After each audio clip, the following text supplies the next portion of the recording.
नेहमीप्रमाणे श्लोकापासून सुरुवात करूया.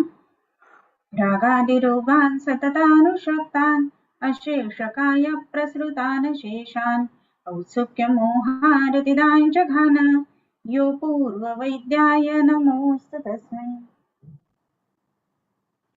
वाग्भटाचा आपण वमन विरेचन अध्याय पाहत आहोत. वमन विरेचन म्हणत असताना त्याच्यामध्ये काही विशिष्ट गोष्टी किंवा आपण पंचकर्म कशी करायची त्याची सगळी सुरुवात जी आहे तर ती या ठिकाणी आपण बघत आहोत. आणि वमन विरेचनाचा विचार करत असताना शोधनाचे अध्याय म्हणून हे अध्याय महत्वाचे राहतात. आणि त्याच वेळेला स्नेहन झाल्यानंतर स्वेदन झाल्यानंतर त्याची योग्य लक्षणं कोणती हे सगळं पाहिल्यानंतर आपण विशेष करून या वमन विरेचनाकडे येतो. तर वमन विरेचनाच्या आपले काही श्लोक झालेले होते. त्याच्यामध्ये आपला लास्ट जो आहे तो 22वा श्लोक झालेला होता. त्याच्यामध्ये कफे तीक्ष्णोष्ण कटुकैः पित्ते स्वादु हिमैरिति वमे स्निग्धाम्ल लवणैः संसृष्टे मरुता कफे इथपर्यंत झालेलं. आणि पित्तस्य दर्शनम यावत छेदो वा श्लेष्मणो भवेत. आता हे जेव्हा आपण म्हणतो ना की कशाने वमन द्यायचं, कोणतं वमन द्यायचं किंवा कोणत्या औषधाने वमन द्यायचं, ह्या सगळ्यासाठी हे श्लोक आपण बघितले, त्याचं एक्सप्लेनेशन पण बघितलं. आता ह्याच्या पुढे वेग किती येत आहेत किंवा वेग कसे येत आहेत त्याच्यावरती काय काय गोष्टी अवलंबून आहेत हे सांगतात. हीन वेग कणाधात्री सिद्धार्थ लवणोदकैः वमेत पुनः पुनः तत्र वेगानाम अप्रवर्तनम प्रवृत्ति सविबंधावा केवलस्य औषधस्य वा अयोगस्तेन निष्ठीव कंडूकोठ ज्वरादयः. आता ह्याच्यातला पहिला 1.5 श्लोक आहे ना तो हीनवेगाबद्दल आहे. हीन वेग कणाधात्री सिद्धार्थ लवणोदकैः वमेत पुनः इथपर्यंत. आता हीन वेग याचा अर्थ ज्या वेळेला वेग आलेले नाहीत किंवा वेग हीन पद्धतीचे आलेले आहेत असं जर का झालं ना तर काय द्यावं ते याच्यामध्ये वर्णन केलेले आहे. म्हणजे वेग चांगल्या पद्धतीने येत नाहीयेत, पेशंट व्यवस्थित औषधं घेतोय आणि तरी सुद्धा जर का वेग येत नसतील तर मग काय करावं, तर कणा धात्री सिद्धार्थ लवणोदकैः वमेत पुनः. आता सिद्धार्थ लवण उदक याचा अर्थ काय, तर हीन वेग कणा, कणा म्हणजे पिंपळी, धात्री आवळा, हीन वेग कणा धात्री सिद्धार्थ, सिद्धार्थ याचा अर्थ मोहरी, मोहरीच्या पानाने, कारण तीक्ष्णत्व आहे त्याच्यामध्ये. सिद्धार्थ लवणोदकैः, लवणोदक असं म्हणत असताना ज्याला आपण सेंदव जल म्हणतो ते द्यायला पाहिजे. तर हे ज्या वेळेला आपण वापरतो ना तर सिद्धार्थ लवणोदक या सगळ्या गोष्टींचा वापर करून मग काय करायला पाहिजे, वमेत पुन्हा परत एकदा वमन द्यायला पाहिजे. मग आता हे परत वमन का द्यायचं, कारण की जर का वमनाचं औषध पोटामध्ये गेलेलं आहे आणि औषध पोटामध्ये गेलेलं असून सुद्धा जर का वेग येत नसतील तर त्या ठिकाणी काय होणार आहे, तर वेग येत नसल्यामुळं विशेषत्वाने आपण बघतो की वेग जर का नाही आले तिथे तर काय होणार आहे, तर वेग नाही आले तर मग जे औषध पोटामध्ये आहे तर ते प्रवर्तित होणार नाही आणि ते औषध प्रवर्तित न झाल्यामुळं विरेचन होणं, त्याचा अयोग होणं किंवा ते औषध पोटातून बाहेर न आल्यामुळं पोटामध्ये दुखणं, ह्या सगळ्या गोष्टी त्याच्यामध्ये होऊ शकतात. आणि म्हणूनच वमनाचा वेग येणं ही खूप गोष्ट महत्वाची आहे. मग त्या ठिकाणी तीक्ष्ण उष्ण अशी औषधं आपल्याला वापरायला हवीत. मग ही तीक्ष्ण उष्ण औषधं वापरत असताना ती कोणती वापरायची, मग त्याच्यामध्ये सांगतात की हीन वेग कणा धात्री सिद्धार्थ लवण उदकैः. बऱ्याच वेळेला आपण बघतो की ज्या वेळेला वमन दिलं जातं ना तर त्यावेळेला शेवटचा एखाद्या 2 वेगांसाठी सेंदवजल वापरलं जातं. ते याच कारणासाठी असतं की जर का एखादा वेग आलेला नाहीये, औषध पोटामध्ये आहे आणि ते बाहेर पडणं अपेक्षित आहे तर अशा वेळेला ते बाहेर पडून जावं ह्यासाठी म्हणून विशेषत्वाने हे कणा धात्री सिद्धार्थ लवण उदक यांचं वमन दिलं जातं. आणि वमेत पुन्हा म्हणजे हे देऊन पुन्हा एकदा वमन करावं. आणि पुन्हा तत्र इथेपासून वेगळा विषय चालू होता. वमेत पुन्हा पुन्हा तत्र काय करावं, तर वमेत पुन्हा पुन्हा तत्र वेगानाम अप्रवर्तनम, वेगांचं व्यवस्थित प्रवर्तन होत नसेल किंवा प्रवृत्ती सविबंधावा, विबंध येऊन जर का प्रवृत्ती वेगांची होत असेल, म्हणजेच कसं की अडखळत वमन होतंय, व्यवस्थित वेग येत नाहीयेत असं होत असेल तर काय करावं, किंवा केवलस्य औषधस्य वा, आता आपण बघतो की समजा आपण पेशंटला 5 लिटर काढा पाजलेला असेल तर वमनाचं जे द्रव्य असतं ना ते 5 पेक्षा नक्कीच जास्त 7, 7.5, 8 लिटर पर्यंत वमनाचं द्रव्य येत असतं. म्हणजे फक्त औषध बाहेर पडतं का हो? तर नाही. मग काय तर औषध आणि औषधाच्या बरोबरीनं दोष सुद्धा बाहेर पडत असतात. आणि म्हणून फक्त जर औषध बाहेर पडत असेल ना तर मग ते वमन योग्य पद्धतीनं होत नाहीये हे लक्षात घ्यायला पाहिजे. आणि म्हणून वमनाचे जे औषध असतं त्याचा रंग सुद्धा बदलत जातो, त्याचा वास सुद्धा बदलत जातो, इव्हन वैद्य संवेद्य सुद्धा तो असतो. या सुद्धा गोष्टी लक्षात घ्यायला पाहिजेत. आणि असं जर का होत असेल की सविबंध प्रवृत्ती होते, वेगांचं प्रवर्तन होत नाहीये किंवा फक्त औषधच पुन्हा उलटून येतात, असं जर झालं असेल तर त्याला अयोगः तेन असं म्हटलंय. म्हणजे काय तर ह्या गोष्टींना अयोग असं जाणावं. आणि तेन म्हणजे अयोगामुळे काय होतं तर निष्ठीव कंडूकोठ ज्वरादयः. निष्ठीव म्हणजे काय तर निष्ठीवन म्हणजे सलायव्हेशन खूप जास्ती होणं किंवा पुन्हा पुन्हा तोंडामध्ये सलायवा येणं या गोष्टी होतात. अयोगस्तेन निष्ठीव कंडू कोठ ज्वरादयः. कंडू अंगाला खाज यायला लागते म्हणजे आपण त्वचारोगासाठी समजा वमन दिलेलं असेल ना तर उलट त्वचारोग वाढतात किंवा तिथे कंडू हे जास्त प्रमाणामध्ये दिसते. तिच्यानंतर कोठ म्हणजे आपण शीतपित्त उदर्द कोठ जे म्हणतो त्याप्रमाणे सकंदक येणं तर ह्या गोष्टीला कोठ असं म्हटलं जातं. तर हे कोठ यायला लागतात. आणि काय तर ज्वरादया हा ज्वर सुद्धा त्या ठिकाणी येऊ शकतो. आणि ज्वर येतोय, शीतपित्तासारखी लक्षणं येत आहेत, कोठ उत्पन्न होत आहेत किंवा त्याच्यामध्ये उदरशूल हे सुद्धा लक्षण आपल्याला त्याच्यामध्ये दिसतं. असं सगळं ज्या वेळेला होतं ना त्यावेळेला काय करावं तर निर्विबंधम प्रवर्तन्ते कफपित्ता मलाक्रमात सम्यक योगे असं म्हटलंय. मग आता ही जर का आपण हीन वेगाची चिकित्सा बघितली की काय तर कणाधात्री सिद्धार्थ लवणोदके ही वमयत पुन्हा हा. आणि जर का अयोग असेल तर अयोगामुळे या गोष्टी होतात. मग अयोगाची कारणं काय आहेत तर स्नेहन व्यवस्थित न होणं, स्वेदन व्यवस्थित न होणं किंवा पेशंटनी पथ्य व्यवस्थित न पाळणं, औषध जे आहे ते योग्य पद्धतीनं लागू न पडणं, ह्या सगळ्या गोष्टींमुळे हे अयोग होत असतो. मग त्या जर का वमनाचा अयोग झाला तर कंडूकोठ ज्वर इत्यादी विकार होतात. म्हणून अयोग होऊच नये या दृष्टीने आपण प्रयत्न करायला पाहिजे.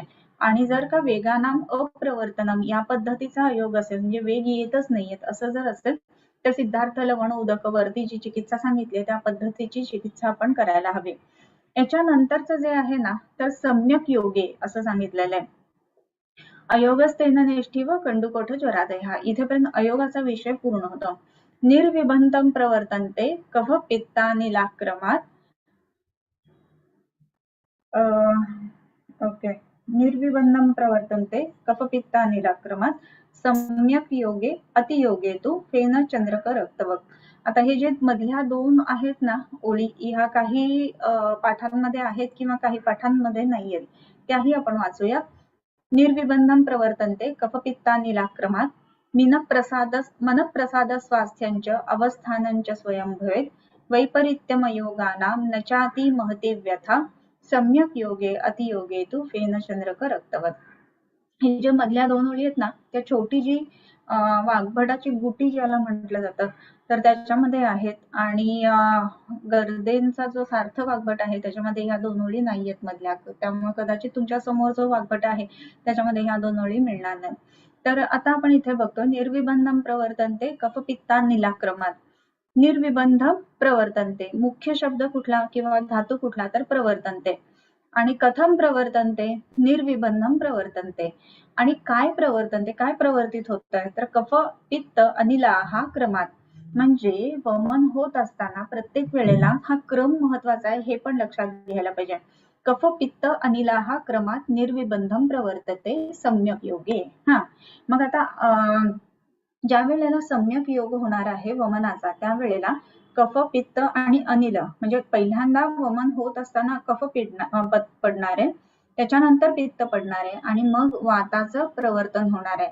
आणि हे होत असताना आपल्याला लक्षात घ्यायचं की जास्तीत जास्त पित्तांतपर्यंत वमन करायचं आहे, वाताचं प्रवर्तन होईपर्यंत वमन आपल्याला करायचं नाही. कारण की त्याच्यामध्ये अतियोगाप्रमाणे लक्षणं दिसायला लागतात. म्हणजे एखादा ढेकर येणं इथपर्यंत झालं की वमन थांबवायला हवं जास्तीत जास्त. मग कफांत असेल पित्तांत असेल किंवा सम्यक योग ज्याला म्हटलं आहे तसं कफ पित्ता अनिला हा क्रमात निर्विबंधम प्रवर्तनते. आणि ह्याच्यामध्ये प्रवर्तित होत असताना कुठलाही विबंध नसतो ही गोष्ट लक्षात घ्यायला पाहिजे. विबंध म्हणत असताना अडखळत येणं, त्रास होऊन येणं किंवा इतर लक्षणं दाह वगैरे जास्ती असणं ह्या गोष्टी त्याच्यामध्ये दिसतात आणि म्हणून निर्विबंधम प्रवर्तन्ते कफपित्ता मलाक्रमात. आणि आपल्याला एक गंमत वाटत असते की एक उलटी झाली ना का पेशंट इकडे थकून जात असतो जेव्हा उलट्या म्हणून होत असतं त्यावेळेला. परंतु ज्या वेळेला उलटी नाहीये ही, मग काय आहे तर हे वमन आहे. असं ज्या वेळेला होतं ना त्यावेळेला पेशंटला थकवा अजिबात येत नाही, ही त्यातली गंमत असते. पेशंट ना उलट फ्रेश होत जातो असा अनुभव आहे. आणि म्हणून कसं म्हटलंय की मनप्रसाद स्वास्थ्यांच्या अवस्थानांच्या स्वयं भवेत. मनप्रसाद त्या व्यक्तीला मनप्रसाद उत्पन्न होतो, म्हणजे मनाला आनंद होत असतो, म्हणजे असा त्रास होतोय, इरिटेट होतोय असं काही होत नसतं. बाहेर पडून गेलेत दोष आणि म्हणून एक कुठेतरी मनाला समाधान किंवा आत्मनं बरं वाटणं ही गोष्ट होत असते. स्वास्थ्यांच्या स्वस्थता वाटते किंवा त्रास होत नाही पेशंटला किंवा आतून बरं वाटतं, जे आता म्हटलं त्याला स्वास्थ्य असं म्हटलं. आणि अवस्थानांच्या स्वयं भवेत. सगळे दोष आहेत ना ते आपापल्या स्थानी योग्य ठिकाणी दिसायला लागतात, जायला लागतात ह्या पद्धतीनं. त्याच्यानंतर मनप्रसाद स्वास्थ्यांच्या अवस्थानांच्या स्वयं भवेत वैपरीत्यम अयोगाना न च अतिमहती व्यथा. अयोगाच्या विपरीत अतिमहती व्यथा न म्हणजे काय तर अयोगामध्ये काय महती व्यथा आहे, म्हणजे अयोग होत असताना काय काय त्रास होतात आपण बघितलं की वेदांचं प्रवर्तन होत नाही किंवा विबंधित प्रवृत्ती होते, तर असे कुठलीही लक्षणं त्याच्यामध्ये नसतात. त्याच्या विपरीत म्हणजे अयोगाच्या विपरीत लक्षणं सम्यक योगामध्ये दिसतात. आणि न च अतिमहती व्यथा. आता वमन हे काय फार सुदिंग असतं असं कधीच नाहीये, बरोबर. पण आता फार त्रास होतोय असं नाही होत. पेशंट म्हणतो की होतोय पण ठीक आहे घेतो मी, असा व्यवस्थित कोऑपरेट करत असतो. आणि मग सम्यक योगे असं इथपर्यंत म्हटलेलं आहे. म्हणजे पूर्ण सम्यक योगाचं लक्षण किंवा काय काय झालं त्याच्यामध्ये तर निर्विबंधम प्रवर्तन्ते कफपित्ता निलाक्रमात मनप्रसाद स्वास्थ्यांच्या अवस्थानांच्या स्वयं भवेत वैपरीत्यमयोगानां न चाति महती व्यथा सम्यक योगे. इथे कॉमा पाहिजे. अतियोगे तु फेन चंद्रक रक्तवत वमितं क्षामता दाह कंठशोषस्तमो भ्रमः घोरा वायवा मया मृत्यू जीव शोणित निर्गमात. आता इथपर्यंत आपण बघितलं की सम्यक योगाची लक्षणं काय काय. आता इथे पासून अतियोग येतो, इथे पासून अतियोगाची लक्षणं चालू होतात. अतियोग असताना काय होतं फेन चंद्रक रक्तवत. अतियोग जर का झाला म्हणजे आता आपण बघितलं की सम्यक योग असताना कफपित्ता निलाहा क्रमात निर्विबंधम प्रवर्तनते हे आपण बघितलेलं होतं. मग कफ बाहेर पडला, पित्त बाहेर पडला, वाता म्हणजे 1.5 एकर पर्यंत आलं की वमन थांबवायला हवं. पण आपल्याला लक्षात नाही आलं किंवा काही कारणांमुळे औषधांचं तीक्ष्ण जास्ती झालं तर अतियोगाची लक्षणं त्याच्यामध्ये दिसतात. मग अतियोगाची लक्षणं कुठली हे आपल्याला आधी माहिती असायला हवं. आणि मग त्याच्यामध्ये अतियोग हेतू फेन चंद्रक रक्तवत. अतियोग असताना काय होतं तर फेन पहिल्यांदा फेस यायला लागतो तोंडामधून, म्हणजे उलटी जी होते किंवा जे वमनाचं जे द्रव्य आहे ते फेसकट दिसायला लागतं. त्याच्यानंतर चंद्रक, त्याच्यामध्ये वेगवेगळ्या चंद्रिका, चंद्रिका याचा अर्थ चमचमणारे अशी ग्लिटरिंग अशी गोष्ट दिसते. आणि रक्तवत, रक्ताप्रमाणे ते पित्त प्रवर्तित व्हायला लागतं. म्हणजेच काय तर रक्ताप्रमाणे रक्त सदृश असं आपल्याला जे वेग येतात वमनाचे ते दिसायला लागतात. वमितम म्हणजे जे वॉमिटस ज्याला आपण म्हणतो ते. आणि पेशंटला लक्षणं काय दिसतात तर क्षामता दाह कंठशोष स्तमोभ्रमः. क्षामता, क्षाम म्हणजे अतिशय गळून जाणं. त्याच्यानंतर दाह, घशामध्ये छातीमध्ये जळजळ व्हायला लागते पेशंटच्या. त्याच्यानंतर कंठशोष, घसा कोरडा पडतो, पेशंट मध्ये मध्ये पाणी मागायला लागतो. तुम्ही आतापर्यंत जी काही वमनं दिलेली असतील ना तर त्याच्यामध्ये तुम्ही आठवा बरं की एक तरी पेशंट असं म्हणतो का नाही मला पाणी द्या आता म्हणून, तर नाही तसं म्हणत, कारण कंठशोष हे लक्षण नाही येत अतियोग जोपर्यंत होत नाही तोपर्यंत. सो त्याच्यामुळं जिथे वमन थांबवणं आवश्यक आहे ना तर ती गोष्ट सुद्धा आपल्याला माहिती असायला हवी. सो वमितम क्षामता दाह कंठशोष तमो भ्रमः. तमोदर्शन आणि भ्रम ह्या दोन गोष्टी त्याच्यामध्ये दिसतात. तमोदर्शन म्हणजे पेशंटला अंधारी येते आणि भ्रम म्हणजे चक्कर येते, गरगरायला लागतं, या गोष्टी व्हायला लागतात. आणि घोरा वायवामया, घोरा वायू आमया हा वायवामया हा इको येण्याची प्रमाणे. तर वायूचे आमय म्हणजे वात व्याधीची किंवा वात 80 नानात म्हणजे व्याधी जे सांगितलेले आहेत वातविकार तर ते त्याच्यामध्ये दिसायला लागतात. घोरा वायवामया मृत्यू का तर जीव शोणित निर्गमात, जीव शोणित जे सांगितलेलं आहे रक्त, तर ते बाहेर पडून गेल्यामुळं इव्हन त्याच्यामध्ये शोणित निर्गमात मृत्यू होऊ असं सुद्धा लक्षण येऊ शकतं. आणि म्हणूनच एक वमन करत असताना त्याच्यामध्ये ह्या सगळ्या गोष्टी ज्या आहेत ना ह्या बघणं खूप गरजेचं राहतं. अतियोग होत नाहीये ना हे खूप महत्वाचं राहतं. आणि म्हणून वमित द्रव्य म्हणजेच वॉमिटस कसं आहे ह्या गोष्टीला खूप अर्थ आहे. आणि म्हणून बऱ्याच वेळेला बेसिन मध्ये वगैरे जे वमन केलं जातं इन्स्टेड ऑफ दॅट बादली बकेट किंवा एखादा टब घेऊन त्याच्यामध्ये केलं जातं सो दॅट ते आपल्याला दर्शन परीक्षा त्या वॉमिटसची जी आहे ती उत्तम पद्धतीने करता यावी या दृष्टीने. सो वमनाचा हीन वेग असताना काय करावं, त्याच्यानंतर अयोग असताना काय करावं, सम्यक योग असताना काय करावं हे आता आपण पुढे बघणार आहोत. आणि अतियोग असताना लक्षणं कोणती दिसतात हे आपण बघितलं. त्याच्यानंतर आता हे आपल्याला कुठेपर्यंत वमन थांबवायचं ही गोष्ट समजली. त्याच्या पुढे सम्यक योग म्हणजे योग्य पद्धतीने वमन झाल्यानंतर पुढचं किंवा ज्याला आपण संसर्जन क्रम म्हणतो तो कसा असावा. तर सम्यक योगे अतियोगे तु तेन चंद्रक रक्तवत वमितं क्षामता दाह कंठशोषस्तमो भ्रमः घोरा वायवामया मृत्युर्जीव शोणित निर्गमात. सम्यक योगेन वमितं क्षणम् आश्वास्य पाययेत् धूमत्रयस्यान्नतमं स्नेहाचारम अथादिशेत. सम्यक योगेन वमितं, ज्या वेळेला सम्यक योगाने वमन झालेलं आहे त्यावेळेला काय करावं, क्षणम आश्वास्य म्हणजे क्षणभर त्याला आश्वासन चिकित्सा करावी. अरे वा छान झालंय वमन, चांगलं झालंय. कसं आहे ना की कितीही योग्य पद्धतीने आपण औषध दिलं तरी मनाला जोपर्यंत त्या पेशंटच्या पटत नाही ना तोपर्यंत पूर्ण चिकित्सा असं म्हणू शकत नाही. कारण स्वस्थ जे स्वास्थ्याची जी वाक्य सांगितले ना त्याच्यामध्ये प्रसन्न आत्मेंद्रिय मना हे खूप महत्वाचं आहे. आणि म्हणून त्या पेशंटला आश्वासन देणं की हा आता कफ पडलेला आहे, पित्तांत झालेलं आहे, खूप छान झालंय वमन, तुम्ही पण खूप छान घेतलं असं आश्वासन त्याला क्षणभर द्यावं. क्षणभर म्हणजे थोडा वेळ त्याला विश्रांती द्यावी या अर्थाने क्षणम आश्वास्य पाययेत. मग पाययेत म्हणजे काय तर प्यायला द्यावं. काय प्यायला द्यावं तर धूमत्रयम, 3 प्रकारचा धूम त्याला द्यायला पाहिजे.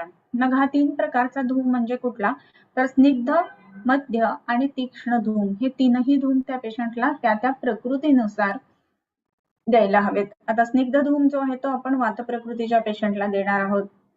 मध्य धूम आहे तो कफ प्रकृतीच्या मध्य धूम जो आहे तो पित्त प्रकृतीच्या पेशंटला देणार आहे. आणि तीक्ष्ण धूम जो आहे तो कफ प्रकृतीच्या पेशंटला देणार आहे. तर या पद्धतीनं तीनही प्रकारचे जे काही पेशंट्स आपण प्रकृतीनुसार ठरवलेले असतील त्यानुसार हे आपण विशेषत्वाने वमन झाल्यानंतर धूपन किंवा धूमपान असं पेशंटला देणार आहोत.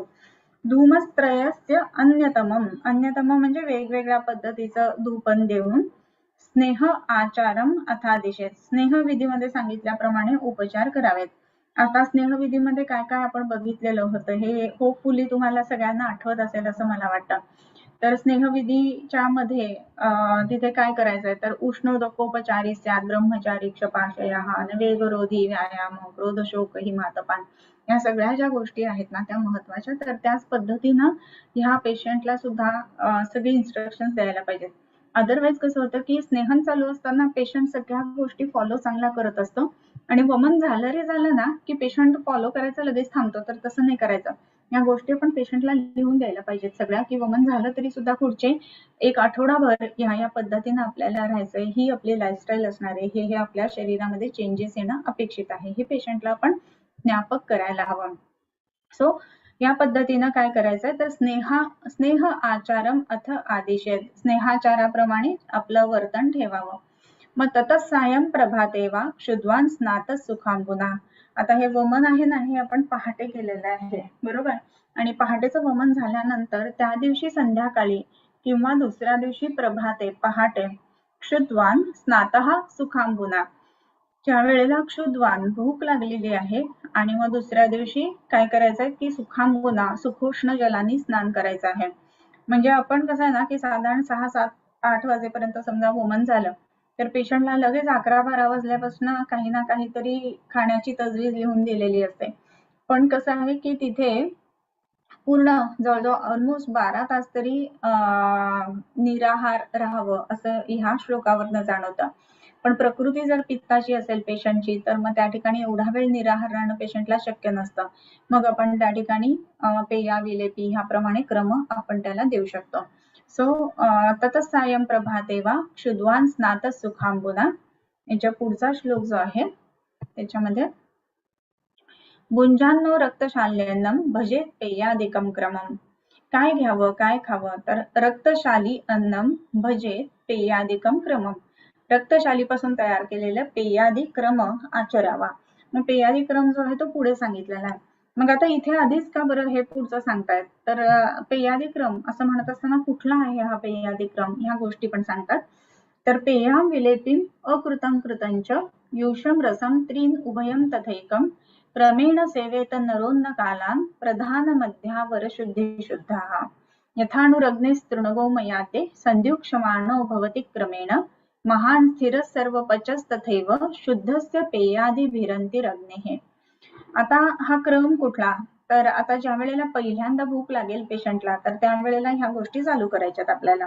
मग पहिल्यांदा भूक लागल्यानंतर काय तर रक्तशालींपासून तयार केलेले पदार्थ द्यायचे. मग रक्तशालींचे कोणते पदार्थ द्यायचे मग त्याच्यामध्ये पेया सगळ्यात पहिलं म्हणजे पेया द्यायची. म्हणजे काय तर ती 16 पट पाण्यामध्ये तयार केलेली जी पेज आहे रक्तशालींची ती त्या पेशंटला द्यायची.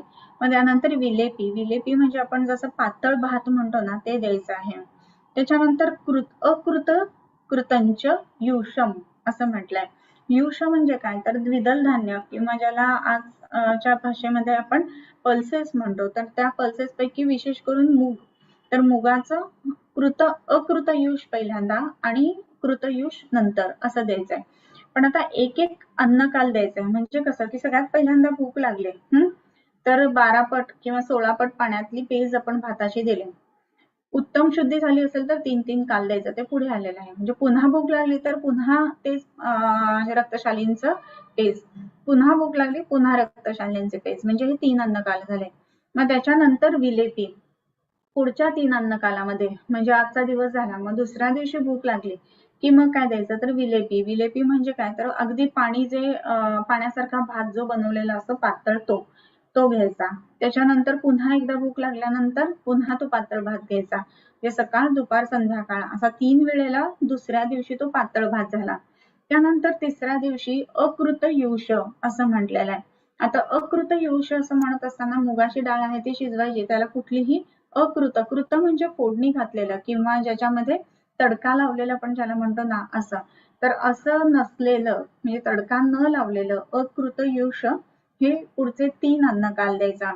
त्याच्यानंतर कृतयुष हे पुढचे 3 अन्नकाल. मग त्याच्यामध्ये तूप जिऱ्याची फोडणी घालून द्यायला सांगायचं पेशंटला. पेयाम विलेपीम कृतम कृतंच युषम रसम. रसम म्हणजे मांसरस असं सुद्धा म्हटलं जातं का युष रस असंही म्हटलं जातं. तर मांसरस जे आहे ना तर तो सुद्धा ह्याच पद्धतीनं 3 अन्नकाल द्यायचा आहे. जर का पेशंट मांसाशन करणारा असेल तर. नसेल तर त्यानंतरच्या ह्याच्यावर ते आपण शिफ्ट होऊ शकतो. युषम रसम त्रीन उभयम तथा एकम असं म्हटलेलं आहे. म्हणजे द्वि किंवा एक अन्नकाल द्यावा. मग 3 अन्नकाल कुणाला द्यायचे की ज्याचं उत्तम शोधन झालेलं आहे त्याला 3-3 अन्नकाल द्यायचे. म्हणजे उत्तम पद्धतीनं वेग आलेले आहेत. ते कसे ओळखायचे तर कफांत म्हणण्याच्या ऐवजी पित्तांत वमन झालेले आहे. दशाष्टौ षटक्रमेण ते पुढे सांगितलेले आहे की किती वेग आले त्याच्यानुसार. त्याच्यामध्ये 3 लक्षण येतात की वेगिकी म्हणजे किती वेग आले, लैंगिकी म्हणजे किती लक्षणं कुठेपर्यंत आली आहेत आणि मानिकी म्हणजे वॉमिटसचं प्रमाण किती आहे त्याच्यावरती अवलंबून राहील की हे उत्तम शोधन आहे, मध्यम शोधन आहे का हीन शोधन आहे. मग आता उत्तम शोधन झालेलं असेल तर 3-3 अन्नकाल, त्रीन उभयम म्हणजे 2-2 अन्नकाल मध्यम शोधन झालं असेल तर, आणि तथा एकम अन्नकालम हीन शोधनम.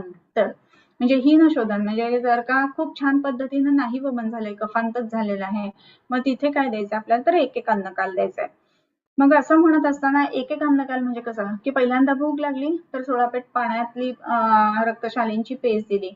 मग त्याच्यानंतर एक 3-4 तास गेले समजा परत एकदा भूक लागली तर तिथे लगेच विलेपी द्यायचा आहे. विलेपी म्हणजे आपण पातळसर जो भात करणार तो. मग अकृतयुष, मग त्यानंतर भूक लागल्यानंतर कृतयुष या पद्धतीनं ते संपूर्ण आहार द्यायचा आहे.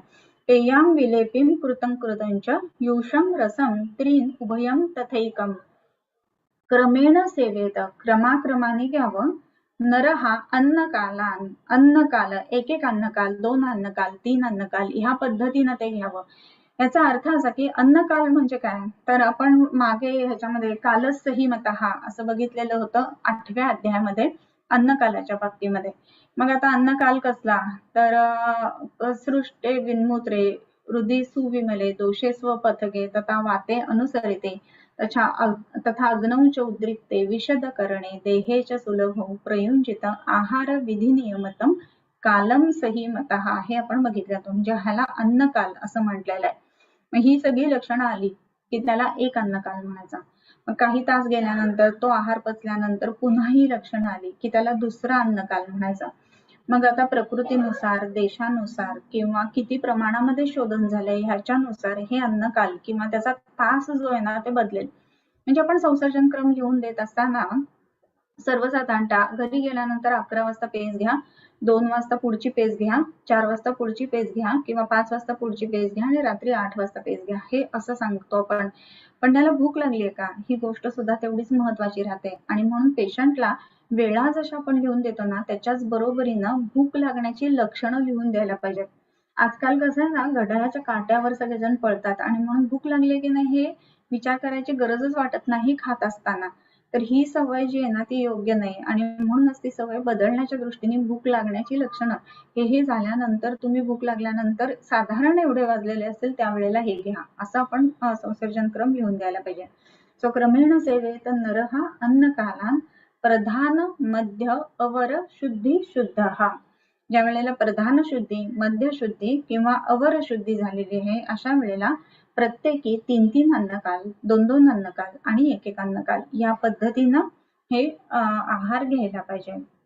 याच्यानंतरचा श्लोक आहे यथानुरग्निस्तृणगोमयादे संधूक्षमाणो भवति क्रमेण महान स्थिरः सर्वपचस्तथैव शुद्धस्य पेयादिभिरन्तिः अग्निः.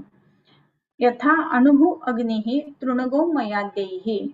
अणु अग्नी म्हणजे काय, तर अगदी छोटा असणारा जो अग्नी आहे तो तृण, गोमय आदी गोष्टींनी संधूक्षमाणः म्हणजे हळूहळू वाढणारा, कर्तरी वकारावे, भवति क्रमेण क्रमाक्रमाने तो वाढतो.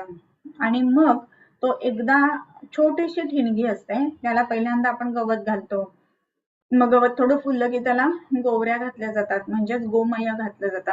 मग ते फुललं की मग त्याच्यामध्ये लाकूड फाटा टाकला जातो. मग एकदम अग्नी जो चांगला तयार होतो तर तो अग्नी जो तयार होईल मग तो महान स्थिर हा सर्व पचहा तथैव म्हणजे महान गोष्टी म्हणजे मोठं जड असणारं अन्न सुद्धा तो पचवतो आणि स्थिर गुणाचं अन्न सुद्धा तो पचवू शकतो. आपण बृहत्व उत्पन्न करणाऱ्या ज्या ज्या गोष्टी त्या बघितल्या जाते की स्थिर गुणाच्या, आणि म्हणजे कुठलंही जड अन्न पचवणं हे सुद्धा मोठ्या अग्नीला शक्य आहे.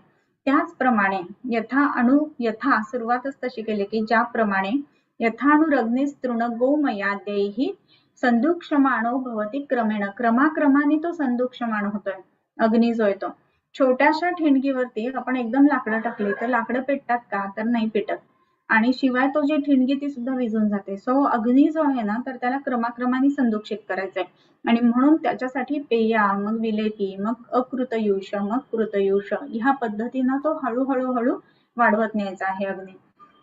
मग यामध्ये महान स्थिर सर्व पचस तथैव शुद्धस्य पेयादि भीहि अंतराग्नी. शुद्धस्य नाम ज्याचं शोधन केलेलं आहे त्याचं काय होतं त्याचा अग्नीचा, तर त्याचा अग्नी जो आहे ना तो पेयादी गोष्टींनी असाच हळूहळू संधूक्षमाण होतो म्हणजे तो सर्व गोष्टी पचवायला युक्त असा होतो. मग आता सर्व गोष्टी पचवायला युक्त म्हणजे काय, महान स्थिर सर्व पचस तथैव. महान म्हणजे नंतर तुम्ही काहीही खा, कसंही खा तरी सुद्धा तो योग्य पद्धतीने पचवेल असा हा अग्नी तयार होतो. आणि असा जर का अग्नी तयार आपल्याला करायचा असेल तर मग आपण काय करायला पाहिजे, तर त्यामुळं तो अग्नी उत्तम पद्धतीने राखण्यासाठी त्याला आपल्याला संधूक्षमाण ठेवायला पाहिजे. आणि संधूक्षमाण होण्यासाठी म्हणून पेयादी क्रम वापरायला हवा. म्हणून यथानुरग्निस्तृणगोमयादे संधूक्षमाणो भवति क्रमेण महान स्थिर सर्व पचस्तथैव शुद्धस्य पेयादिभिरन्तिरग्निः. याच्यानंतरचा श्लोक आहे जघन्य मध्य प्रवरेतु वेगाश्चत्वार इष्टा वमने षडष्टौ दशैव ते द्वित्रिगुणा विरेके प्रस्थस्तथा सा द्विचतुर्गुणश्च पित्तावसानं वमनं विरेकात् अर्धं कफान्त्यञ्च विरेकमाहु द्वित्रांसविट्कानपनीय वेगान मेयं विरेके वमने तु पीतम. आता हे जे आहेत ना, ही संपूर्ण मान परिभाषा किंवा मान परीक्षा असं सांगितलेली आहे. जघन्य मध्य प्रवर, जघन्य म्हणजे अधन्य हे अर्थाने, मध्य आणि प्रवर वेग आल्यानंतर कोणकोणत्या गोष्टींमध्ये कसे कसे बदल होतात किंवा किती वेग आल्यानंतर हे उत्तम शोधन आहे, किती वेग आल्यानंतर हे मध्यम शोधन आहे, किती वेग आल्यानंतर हे जघन्य म्हणजे अधम शोधन आहे, ह्या गोष्टींचा विचार ह्या पुढच्या श्लोकांमध्ये आलेला आहे. आज आपण याच ठिकाणी थांबूयात. किंबहुना तुमचे केले धर्म कीर्तन हे सिद्धी गेले तेथ माझे जिवरले पायीकपण आता विश्वात नक्की देवे येणे वाग्यज्ञे तोषावे तोषोनी मज द्यावे पसाय दान हे जे घळांची व्यंकटी सांडो तया सत्कर्मी रती वाढू भूता परस्परे पडो मैत्र जीवांचे दुरितांचे तिमिर जावो विश्वस्वधर्म सूरे पाहो जो जे वांछील तो ते लाहो प्राणिजात वर्षत सकळ मंगळी ईश्वर निष्ठांची मांदियाळी अनवरत भूमंडळी भेटतो भूता चला कल्पतरूंचे आरव चेतना चिंतामणींचे गाव बोलते जे अर्णव पियुषांचे चंद्रमे जे अलांछन मार्तंड जे तापहीन ते सर्वाही सदा सज्जन सोयरे होतून किंबहुना सर्वसुखी पूर्ण हो नीती लोके भशिचो आदि पुरुषी अखंडित आणि ग्रंथ उपजविये विशेषी लोकी ये दृष्टा दृष्ट विजय हुआवे जे येथ म्हणे श्री विश्वेश्वरावो हा होईल दान पसावो येणेवरे ज्ञान देवो सुखिया झाला येणेवरे ज्ञान देवो सुखिया झाला येणेवरे ज्ञान देवो सुखिया झाला.